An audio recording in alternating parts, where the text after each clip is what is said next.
Yes, we're reflecting on what's happened to Arsenal after their recent Europa League quarter-final with Slavia Prague. It was all heading in the right direction, Cass, only for Arsenal to concede a late equaliser, giving a bit of impetus then to the Czech side ahead of that return quarter-final, second leg next week. It was interesting just hearing some of the little segments of commentary there that we heard. It finishing off with the Moose there saying questions for Arteta, but previously you'd heard from Mark Saggers speaking about that FA Cup triumph and how they were off and running and a side that means business. Is this a side that means business that we're seeing right now? It's a very troubled club at the moment. I did a piece about 3 years ago putting up Arteta for the job. For the Times, and spoke of because I just felt that his coaching ability, that I'd heard a lot about it, what the impact he'd made at Man City through people I know in the game, talked about what a great coach he was, and I believe he is in some respects. There are some surprises that have happened along the way, but I felt it'd be a really... and the way he's handled himself, he's conducted himself really well up until late. When you're losing games, don't matter what you do in front of the camera, it ain't going to sound good. The big surprise for me, Nat, has been the style of play. Because I never imagined Arteta's team would be so negative. Watching them in, you mentioned Slavia Prague, and, it could have been all so good for them. Well, this season, they've scored 40 goals in 30 games. That's in the Premier League. That's a really low return. They're the lowest scorers in the top 10. They got the same points as Leeds. They are not even close to resembling what Leeds are like as a playing style. Leeds have scored more than them, but Leeds have a real intent and they really try to produce openings with purpose. Arsenal sit off teams. And that is, I can't believe that I'm watching on Thursday night a team that's getting 11 behind the ball, like they're a team that have been promoted from the Championship, trying to just suffocate. Being a bit tentative about it all. Well, just offering nothing going forward. You've got a £50 million striker. You've got a striker you've paid £300,000 £1,000 a week to keep. You've got one of the promising youngsters in football in Saka on the right. You've had Pepe, you've got paid $70 million for. You've got Emil Smith-Rowe that looks a great talent. You've paid a lot of money for Partey to be an attacking midfielder. I'm just like, wow.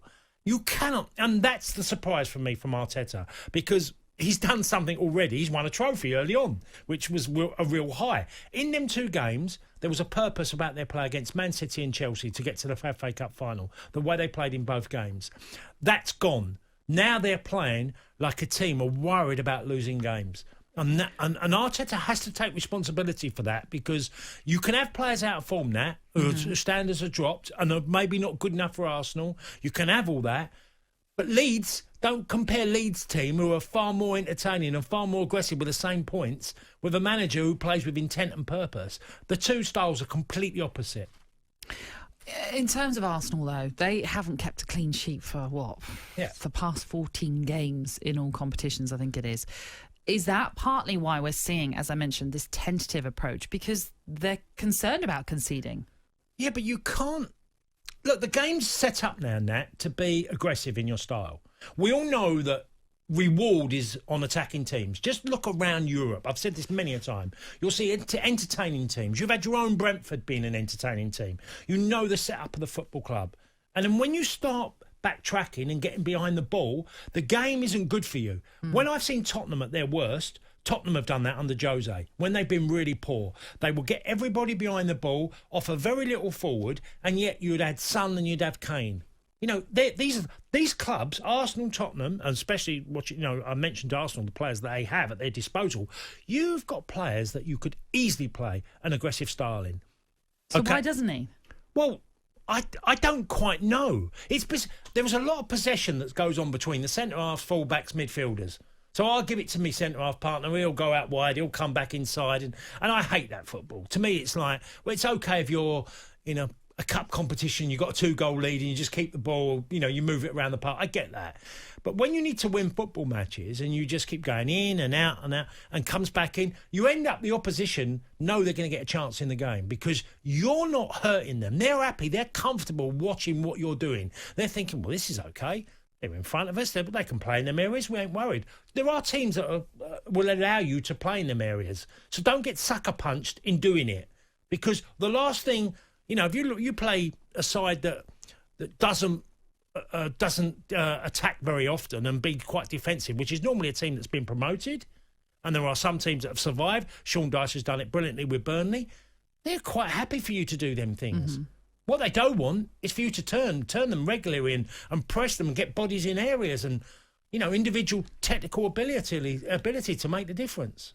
You've mentioned Lacazette, you've mentioned Aubameyang in terms of that attacking potential, should we say, that Arsenal have. But it's not working for some reason. What can Mikel Arteta do? He can only put out who he can put out. Now, in that Slavia Prague game, he did make a number of changes, opted to put Aubameyang on the bench, although he did bring him on in the game, and actually he ended up being instrumental in that goal that Arsenal got. But what more can Mikel Arteta do if the players you're putting out there are not performing to the level that we all expect them to perform? Well, I'll say the same as what I said when Frank Lampard, before he lost his job, one of the biggest dangers you can have as a manager, when you only then turn to changes in the team and the lineup, you're in trouble. That's all you've got, is just to change the personnel, you're in trouble. Maybe look at the way you're playing, your system, your setup of your side. Because to me, watching Arsenal, they're easy to play against. They were easy to play against West Ham. They were 3-0 down. They weren't very easy to play against when they got it back to 3-3. There was a much different intent in their style. And that, to me, is everything. If you're a manager and you only end up making changes as a solution, you're in trouble. And just so briefly then, on Mikel Arteta and his future. It's like a number of clubs. If he gets to the summer, because obviously he's got to have a decent run in, he has to have the best recruitment of any team in the Premier League to make Arsenal a club that their fans are going to be happy with next season, and have players in that hopefully play with a bit more purpose and attacking venture. But he's got to have the best summer of all the managers in the transfer market.